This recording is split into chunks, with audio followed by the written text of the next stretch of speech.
Hello everyone, this is Space Café Podcast, and I'm Markus.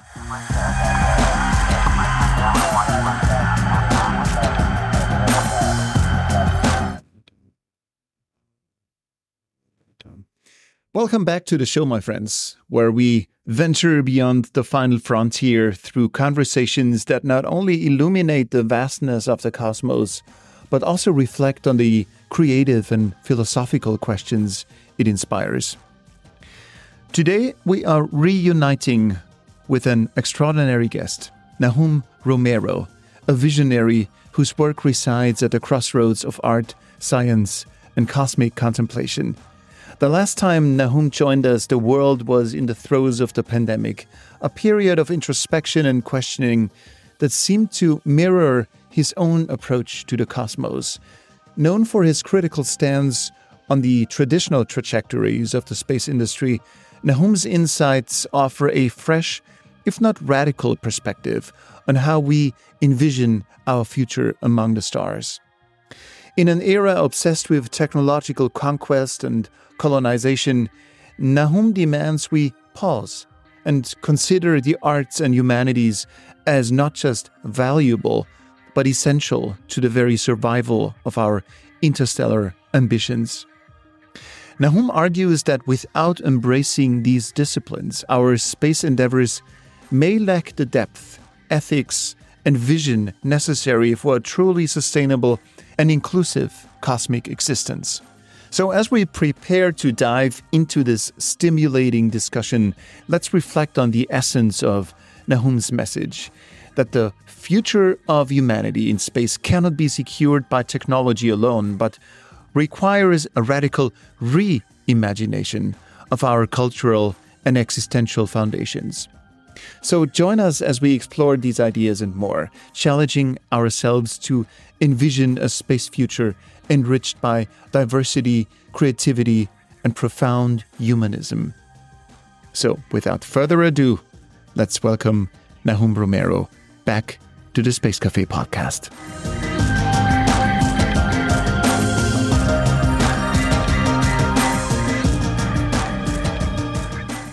Let me pull up the last episode we recorded with you, because you were critical, very critical of the space industry. And let me just take a look at it.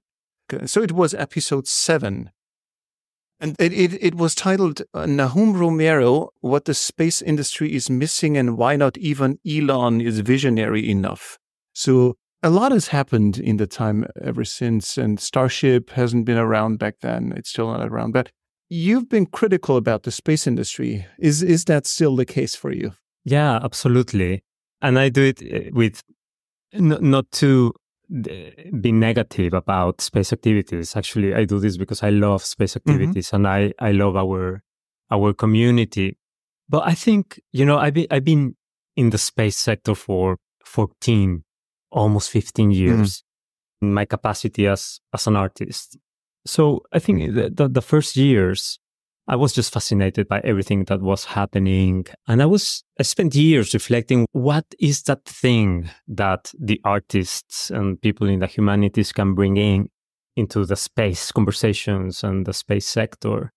And in the humanities, we are used to having this like critical humanities and critical conversations. So it's just a spirit of questioning everything that we do with the hope that, that we have a transparent, honest conversations, that we're constantly challenged, that we avoid dogmas that have hurt cultures and societies throughout the years. So eventually I realized that the space sector it basically lacked these critical conversations that are enormously beneficial for everyone. I mean, right now we're seeing it in some part of the world. So what happens when you have a dogmatic, totemic vision of the world, right? And no, we need contrasts, we need challenges, we need to put on the table the questions, and sometimes difficult questions that I wish we were not asking, but it's just healthy, no, for a democratic culture. So like what, for example? So what is it that you're criticizing?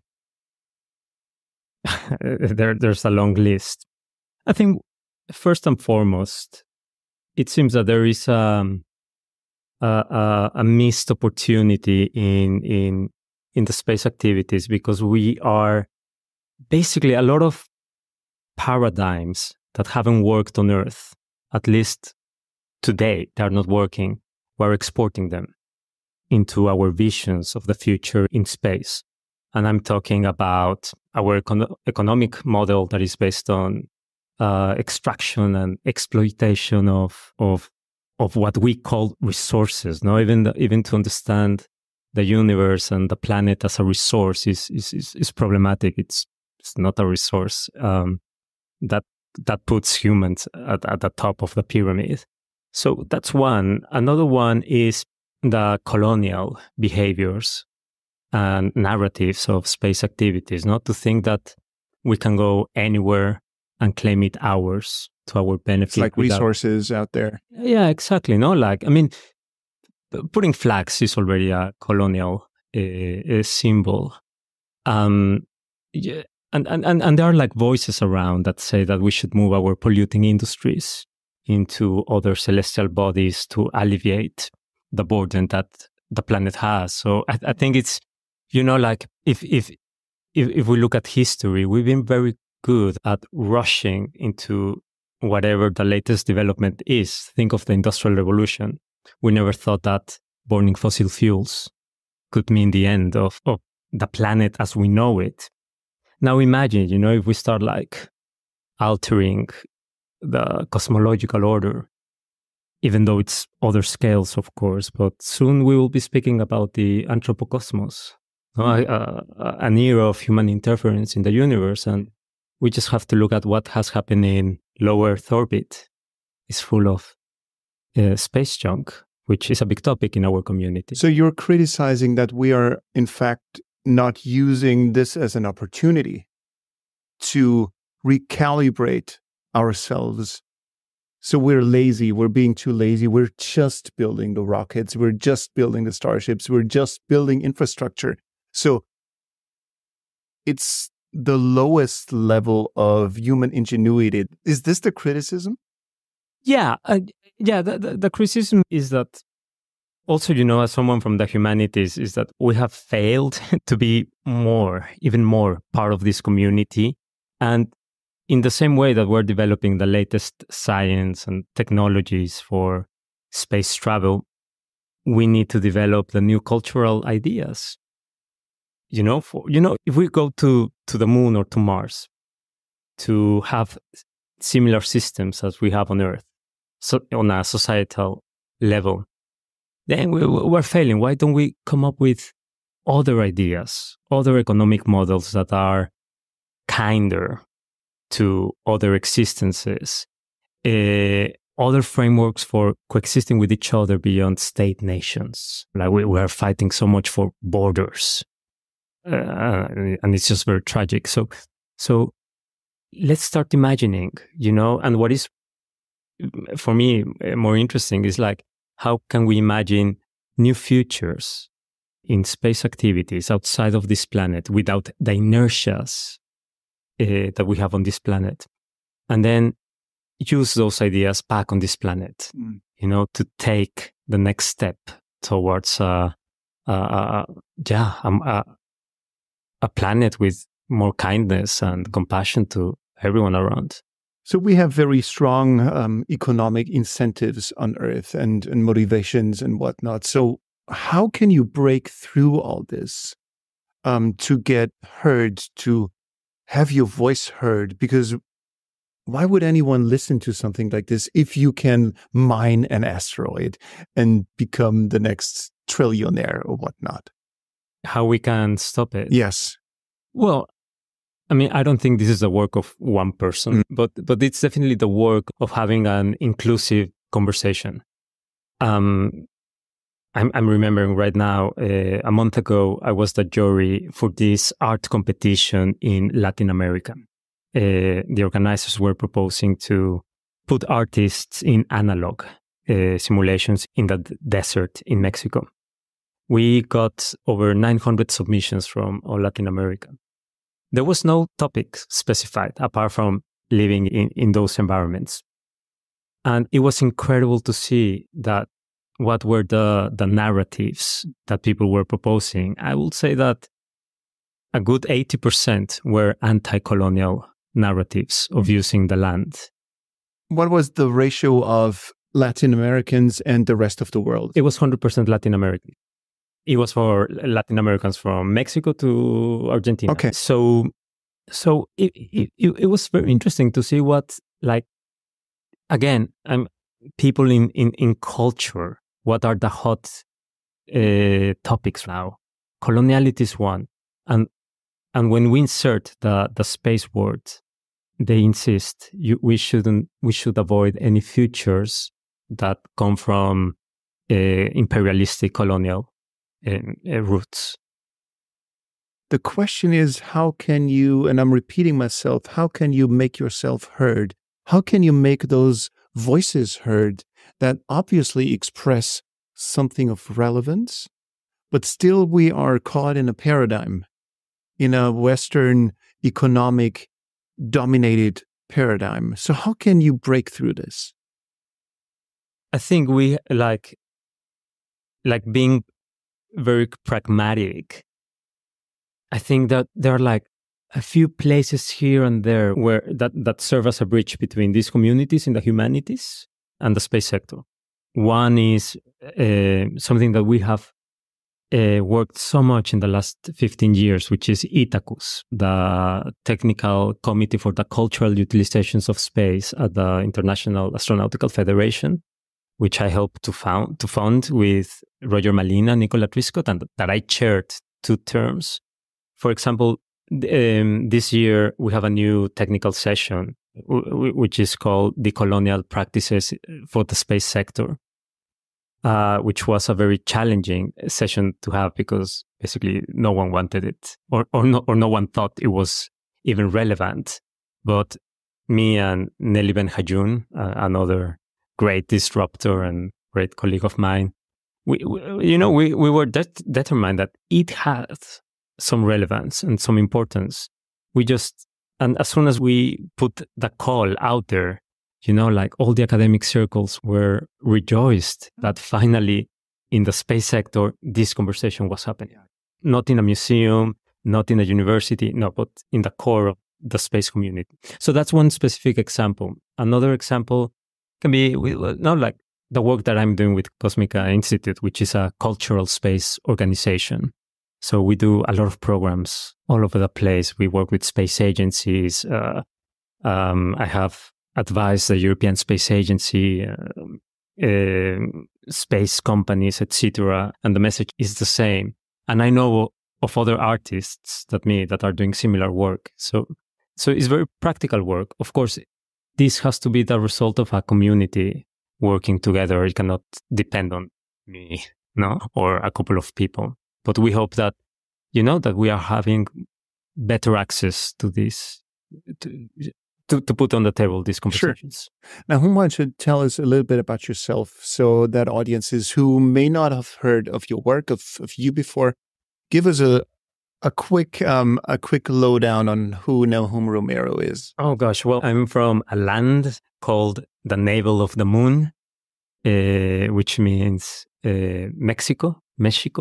The Navel of the Moon? Yes, that's Mexico. That's the meaning of the word Mexico. Now that is interesting. The Navel of the Moon.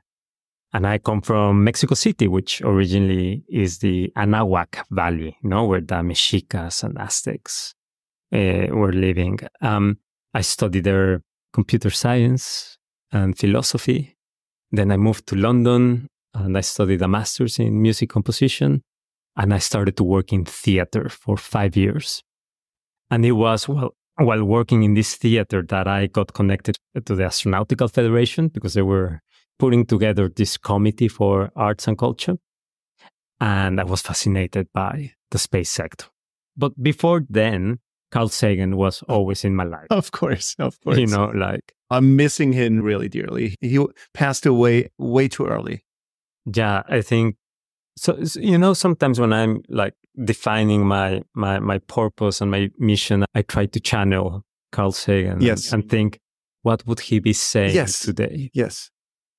And yeah, he's a big inspiration. He was thinking ahead of everyone in his time in terms of women in space, in terms of alien intelligence, in terms of the ecological catastrophe that we are living on. He was already talking about all these things with a sense of urgency, and it was the 80s.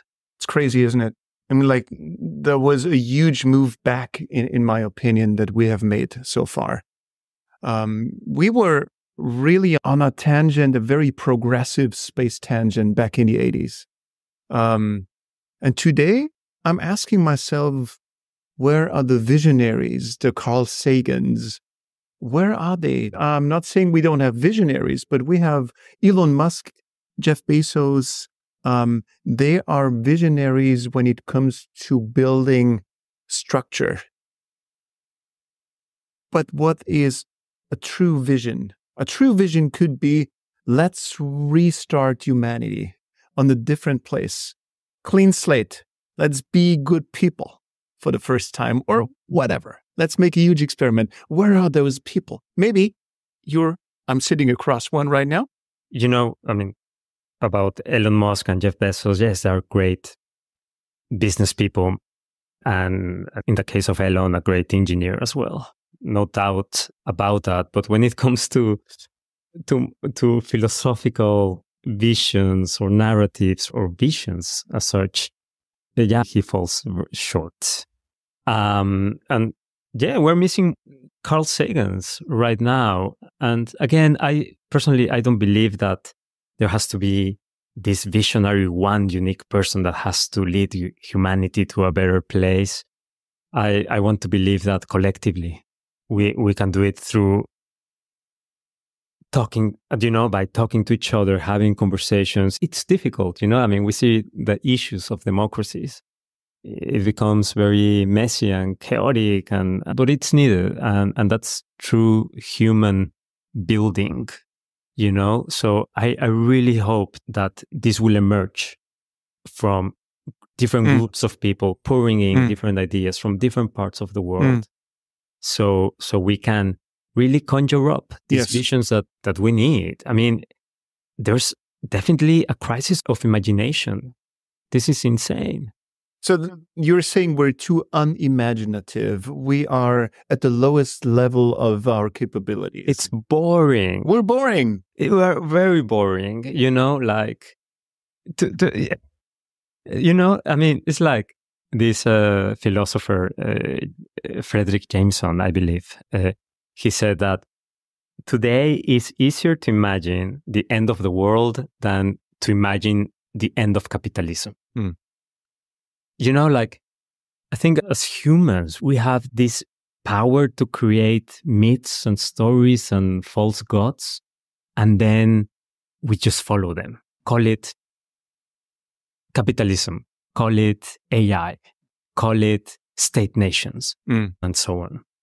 And we just need to create, as Yuval Harari says, no, we need new, better storytellers that are able to write better stories, new stories that are compelling enough. So we follow them. But I would like that this process is a co-creation process. Yeah.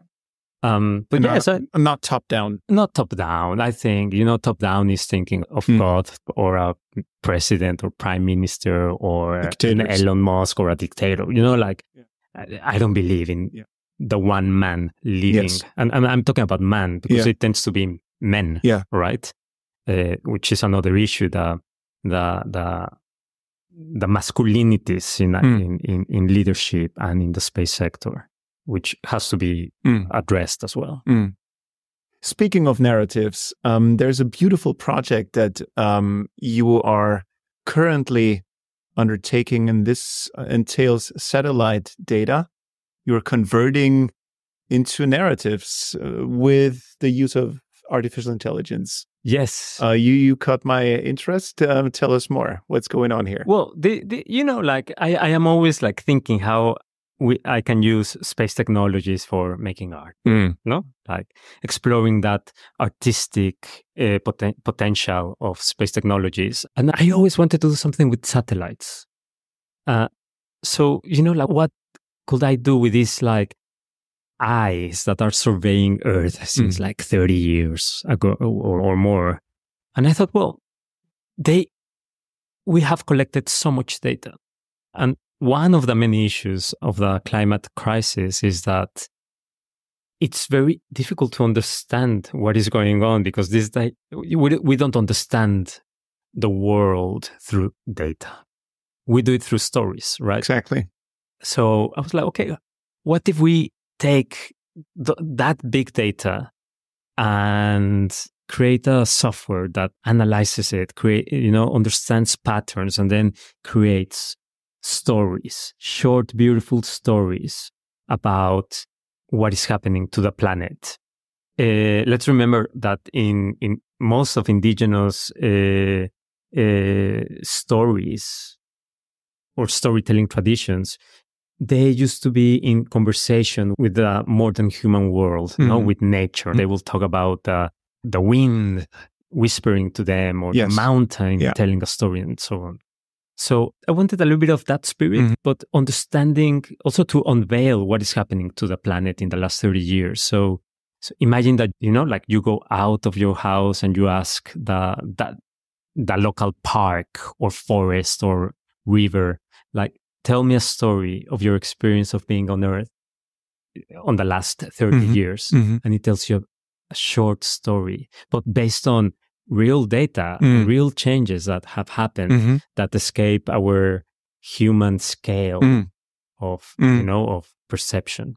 So we created 100 stories from all across the world. We worked 2 years with data scientists and AI experts and climate experts to be able to create this project. And now it's there, and I hope we will publish the stories in a book very soon. Tell us more. How did that work? So you used that unapproachable data from satellites. What kind of data? And how did you turn them into stories? So could you give us an example? Yeah, of course. We used... most of this data is open. It's available on the internet. It's in different repositories, especially because there are different missions, not like Copernicus or etc. So we just go to these places, we put it together, and then running some equations by Victoria, our data scientist, we used a very interesting tool called Google Earth. It has an interface where you can actually pour in data from all these data sets, MODIS, Copernicus. And then, because basically this data is images, right? That has different sensors for different parts of the spectrum. Yes.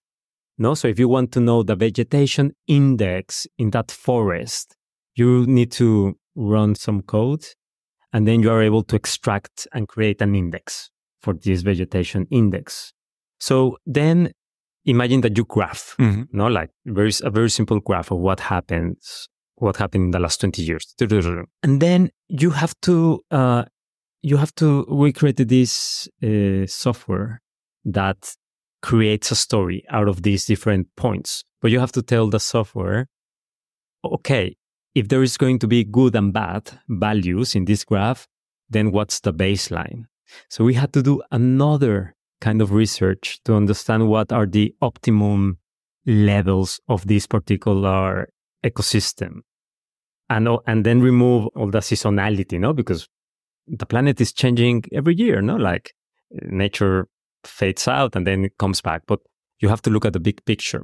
So we trained this machine learning software to do this. And then it had to produce a story based on all these like plot points. And it knows, like, depending on the on how much it changes, how much emotion it needs to have, if it's something really tragic or it's something really good happening. And then we use a language neural generator, basically AI, to GPT to create a text. So it's a long process. Is there a place where we can look up those stories? They're hidden until we publish the book, but I'm happy to share them, like we have hundreds of them. Would you share just one story? Absolutely. Yeah, we can do that. Nice. So we put that into the show notes. Yeah. And there are beautiful stories about glaciers having a dream that they melt and then they wake up. And it's like really wonderful stories, very moving. How much of that do you think is just pure imagination and could be completely different in a next cycle? And how much of this is something that is maybe has a little bit of truth, whatever truth is, a little bit of substance to it, and that only this satellite can have that story and not the other one? Oh, God. That's a very good question. I don't know. I think that at the end of the day, like data is data. Of course, you need to, when you have two different data sets, you have to like make them compatible and using the same ranges and all that. What was very interesting to see is that 30 years ago, the periodicity of when this data was like taken, it was like, I don't know, every 3 months, every 5 months. And now you have it per day. Now sometimes it's insane. So you can see the amount of data that is being produced of surveying the planet. So yeah, I think now what Planet Labs, what Maxor technologies are doing is very interesting. Could we say that you are trying to give space a voice that humans can understand and digest in order to give it identity? And so we are starting to finally care for it? Because maybe right now, space is out there. Space is vast and unapproachable because it's so big. It's like climate change. We don't care about climate change because it's cognitively not graspable. It's on the wrong timescales. It's too slow and at the same time too fast, but it's too slow to be visible. And it's too global. And that's my personal interpretation. I think one of the reasons why we are having such a hard time to start acting. Absolutely. I think to be in a dialogue with the nature around you, with the stars, I think it's needed because then you start appreciating. A few months ago, I went to Teotihuacan, the pyramids, in close to Mexico City. And, when I was walking, between the pyramid of the sun to the pyramid of the moon via this big avenue of the death, I was thinking, what a sensibility they had in order to create a city that it's not only illustrating, the cosmos, but it's in a dialogue. It's in a conversation. They knew that their life and their activities and their commerce and their rituals was intertwined with something bigger than them, with the universe. Just a few minutes ago, I cycled from Kreuzberg to Potsdamer Platz. And you don't get that. I was not cycling through a city that is in dialogue with the planet or the cosmos. So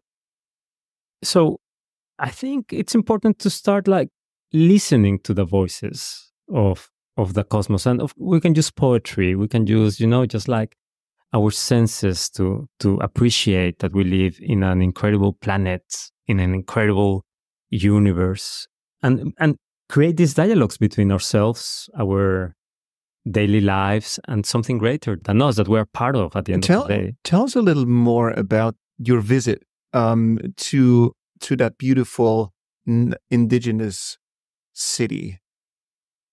Because I'd love it. We know it from literature and we know it from pictures, and maybe people have visited it. But tell us a little bit more about that dialogue between the celestial and the earthly. What was it that stood out to you? Oh my God. It's okay. It's just breathtaking to, to see, because, when you see the pyramid of the sun and the moon, they're huge. They're really big. And to think that, these two places, the sun and the moon, were part of their everyday lives, that they were sacred. Also, it was, the cactus and the mountains, there was this sense of sacrality, of the sacred. So what is that and why is it important? Something that if we, I'm going to jump into history and philosophy. Go ahead. And, so I am not a scholar, so just bear with me. But, if we look at what happened in the Genesis, where the creation is made and then humans only have souls, no? Not even animals have a soul. Everything else, nature and the animals, were created to serve humans, to be reigned over. And then if we look at the philosophical tradition of like Descartes, Kant, etc., we see that we live in a mechanical universe. Clockwork universe. Clockwork. Yeah. Even in the space community, we know the Flammarion, which is this engraving that shows a man, again, in Earth, but he's like looking out. Yes. Yes, he's looking at the universe. Yes, exactly. Universe, at the edge of exactly. Earth. Yes. And the universe is a clockwork. Again, it has like this machinery. And he's like, wow, the wonder of this machine. So I think that's our intellectual legacy in the West, to understand everything as a machine, as mechanical, as systems, as automatas. So calculations, mathematical, positivism. You can explain humans in terms of statistics and mathematics, and one of the many differences that this way of thinking is different from the one of many indigenous communities is that there's no sense of the sacred. Why? The moment that a stone is sacred, because it's part of everything, because it's part of you, because it can be an ancestor, our most primary ingredients as humans are minerals and water, So when that is sacred, then you start respecting it. Absolutely. And if you are going to consume it, because that's also it's a fact of existence. We depend upon other existences. But then there's gratitude, and you don't take more than you can give. Remove that way of understanding and engaging with the world, then you are where? In an irrational, extractivist culture that undermines anything else, everything else except humans, perhaps, and not even always, no? So it even goes as far as, because I'm looking out of the window right now and there's a tree and we don't even know the names of simple trees, everyday objects anymore. We know it's a tree.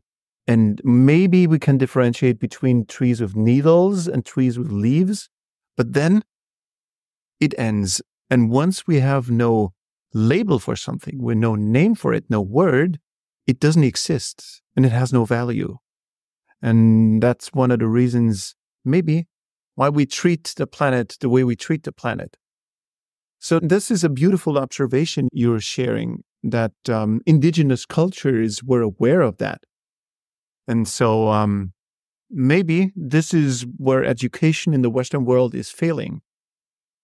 Yeah, I want to be cautious and not to glorify in anything that is indigenous. Yes. No, like we've always been humans and we've always been flawed, but certainly a lot of voices were silenced in colonial processes, and we lost a good amount of wealth, and of human wisdom along the way, and we established mainly one dominant. There are many others that are there, but with less visibility. So I think the underlying message is we have to listen to each other, and especially to those voices that we are not listening that much, So, have you read The Dawn of Everything?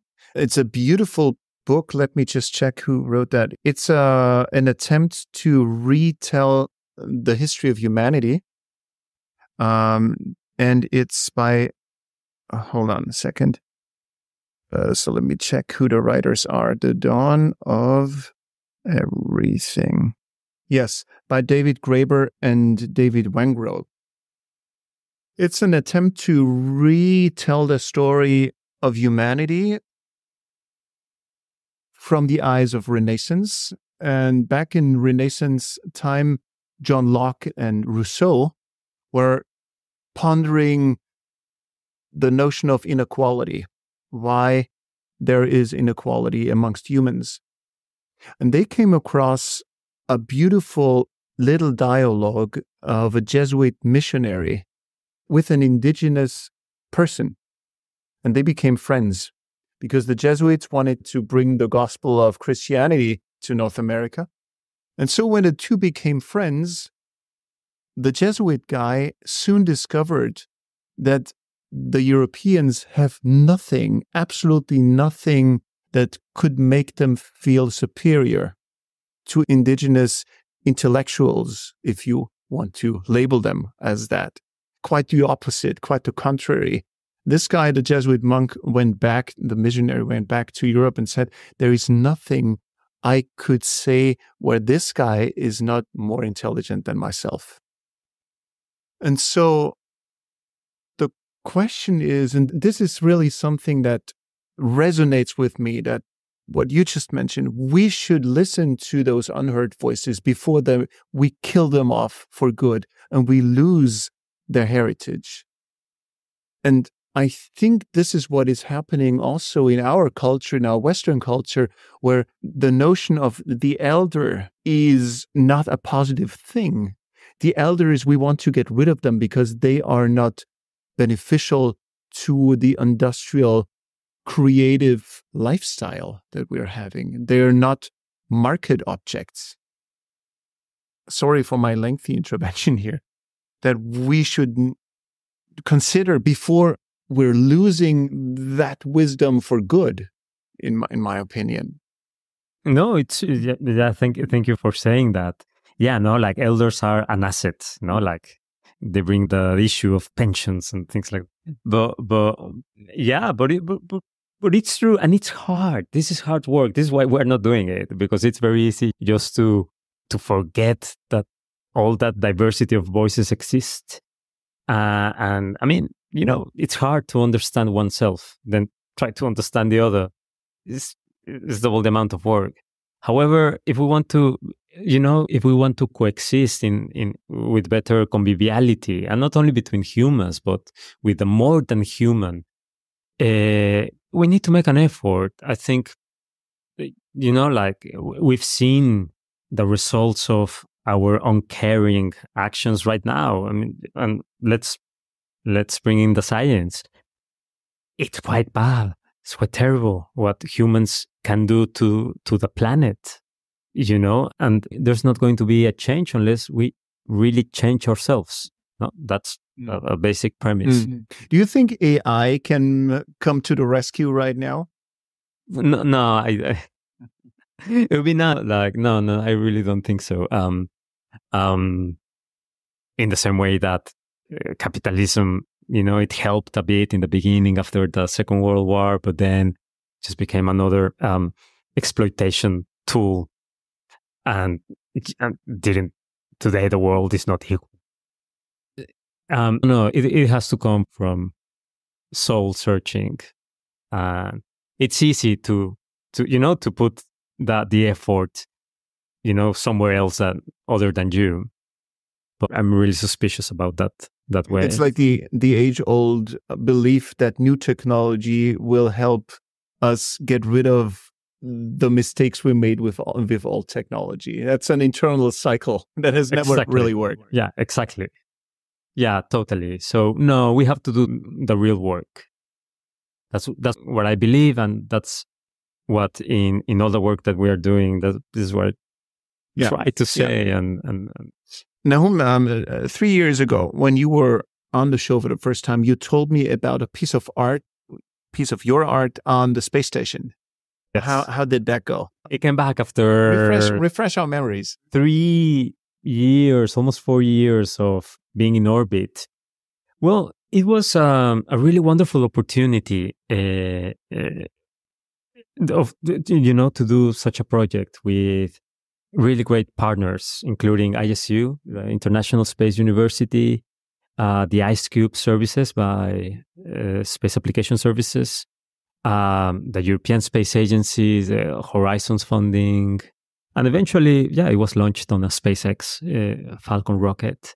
So the idea was to send an artwork that could be interactive in real time. Like there have been a lot of artworks in orbit before and in space, but we wanted the interactivity part. So we, inside a cube, we inserted a light. It looks like a kaleidoscope as well. So people on Earth, they can put their hands on this sensor, and then this light on board the ISS will flash according to their heartbeats. It was that gesture, of like extending your heartbeat somewhere beyond Earth. And it was installed by Alexander Gerst, in the Columbus module. And it was orbiting for a long time. We did a few activations in France, in Brazil, in where else? In the UK. But eventually the electronics started to suffer the SD card, basically. But it was a really wonderful experience to have an artwork on the ISS, and it came back. I received the artwork a year ago. So hopefully soon it will be in some exhibitions. So how was that? How did that feel to you when you got it back? Oh, it was incredible. We went to this facility. Did you get it by mail or how? By post. It arrived to ISU, and then ISU, they took it to this lab outside of London.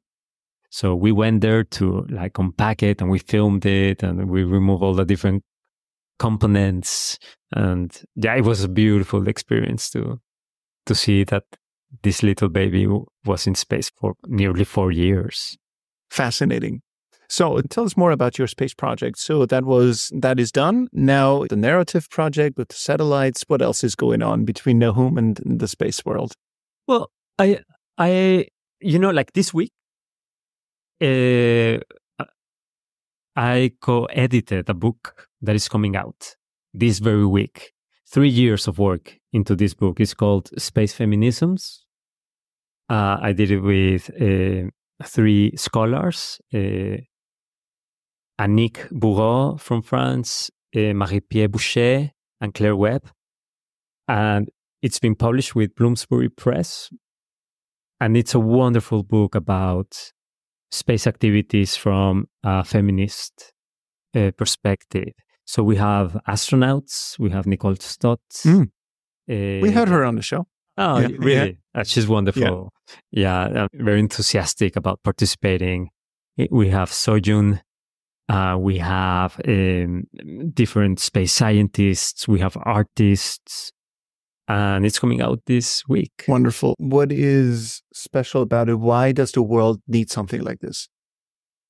Again, this is not a book about women in space. It's about feminisms. And we say feminisms because there's not only one feminist approach. There are like many, depending on where in the world and on what and how and their history and so on. What they all share is that there's a struggle, there's a struggle to exist in a patriarchal structure. I mean, and we know this is no secret to anyone. The space sector has been highly patriarchal since forever, no? Because it was born in the military and Cold War imperatives, and today capitalist imperatives. So we haven't been fair with women and others in this sector.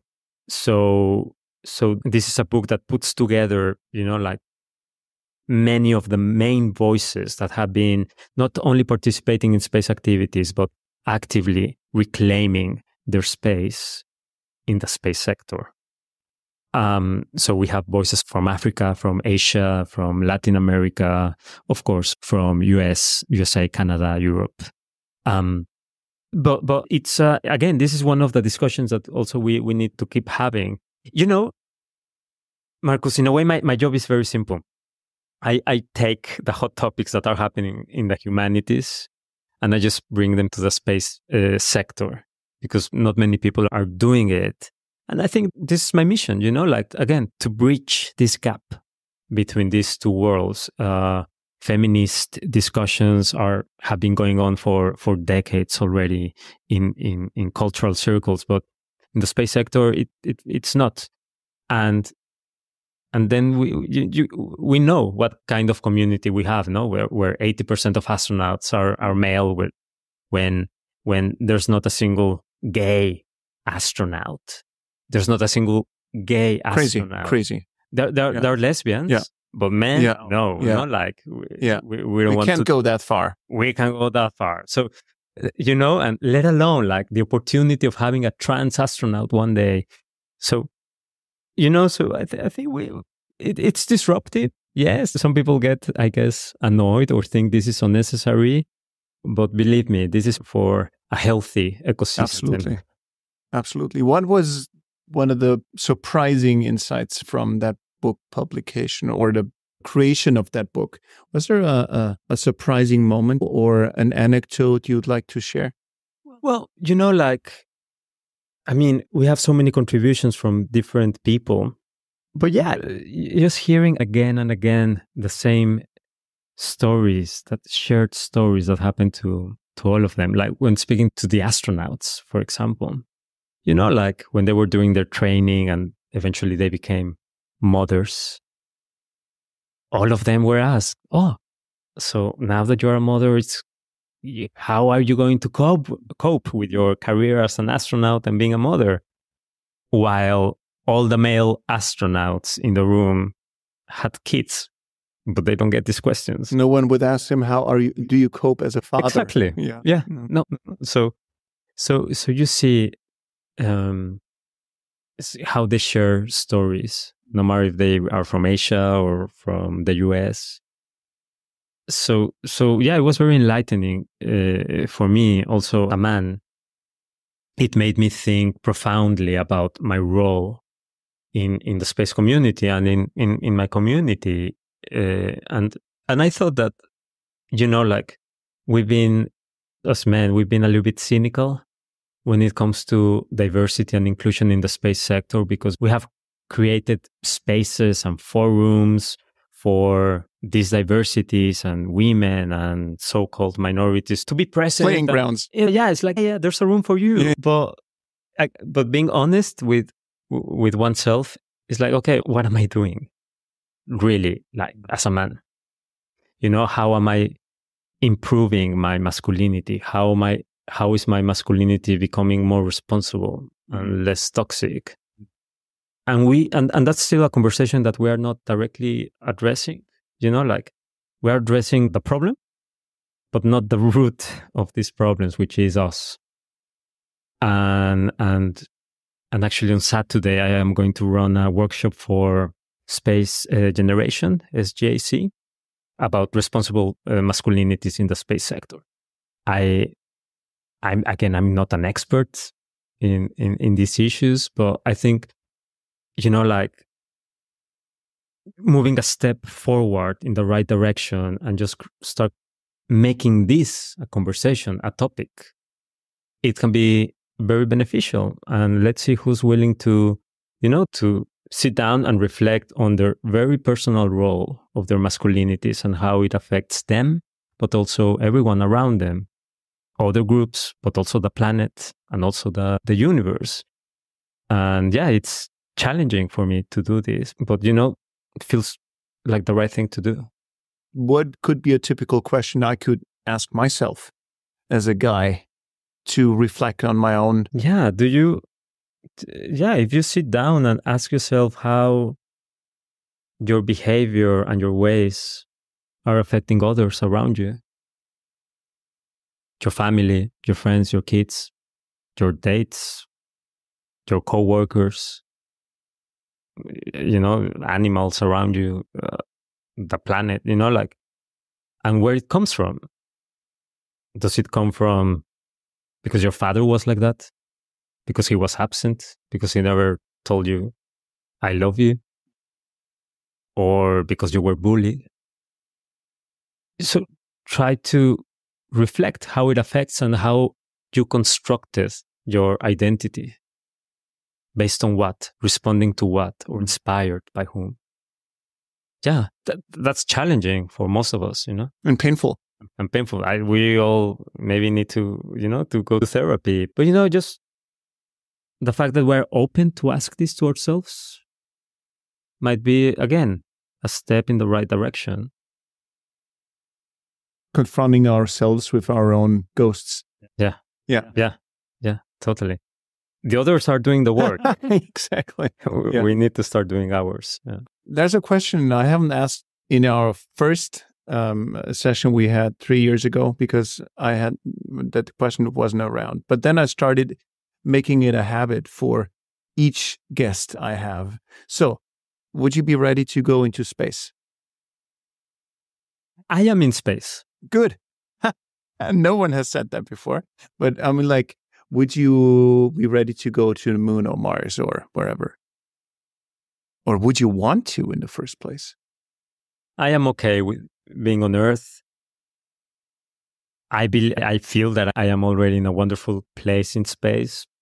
If it means that I have to jump on a rocket and go to another place or celestial body, I think I will have to examine that I will do it for the right reasons. Okay. And not just for as a tourist being a tourist. Okay. And throw more fossil. Because the question I'm targeting is, if you are ready to go to Mars or wherever, it's usually a very boring and long journey to get there. So my question to you is, with your musical mind, which piece of music, one tune, wouldn't you want to miss on that journey? Because we have a playlist on Spotify. It's called the Playlist for the Aspiring Astronaut. So what is your contribution to that playlist? Which tune would you not want to miss? Oh, what a question. In my mind, I'm browsing catalogs and catalogs of music and songs.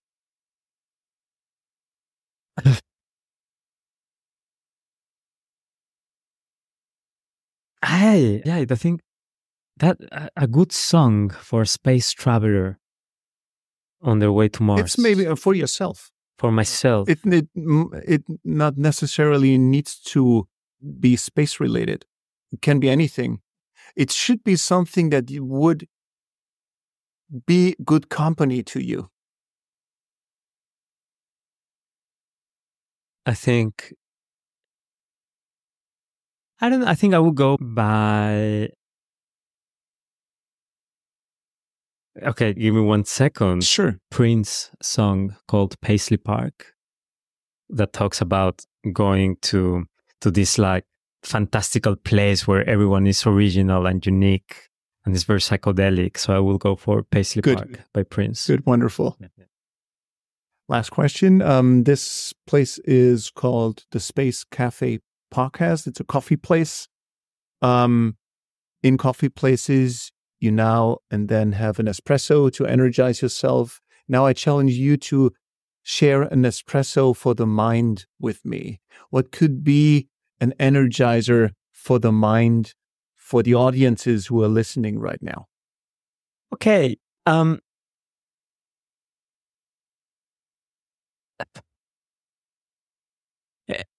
Okay. Just remember that any culture or any ideas that go unquestioned and unchallenged become toxic at some point. Yeah, think about that. Any idea can become toxic, or will become, or can become? Most likely if they remain unchallenged and unquestioned. Nice. So always challenge your own assumptions. Wonderful. Nahum Romero, thank you so much for taking the time. Thanks so much, Markus. As our journey with Nahum Romero comes to a close, we're reminded of the boundless potential that lies at the intersection of space exploration, the arts, and the humanities. Nahum's insights challenge us to reconsider the role of creativity, philosophy, and cultural reflection in shaping not just a future in space, but also the world we inhabit today. So in reflecting on today's discussion, I encourage each of you to ponder a simple yet profound question. How can the arts and humanities enhance your understanding of the universe and improve the world around you and your professional endeavors? Whether it's through embracing new perspectives, fostering a deeper connection with the cosmos, or simply engaging more thoughtfully with those around us, there's immense value in incorporating these disciplines into our lives. As we look towards the stars, let's not forget the richness of human experience and creativity that can illuminate our path. I invite you to share your thoughts and how you envision the arts and humanities playing a role in your vision for the future, both terrestrial and celestial. Before we part ways, if you've found today's episode enlightening or thought-provoking, please consider rating and subscribing to the Space Café podcast on your preferred platform. Your support helps us to continue to bring meaningful conversations to the forefront of our journey into the cosmos. Thank you for tuning in, and until next time, keep looking up and let the vastness of space inspire you to think deeply, dream boldly, and embrace the infinite possibilities that lie at the convergence of science, art, and human spirit. Goodbye, and take care.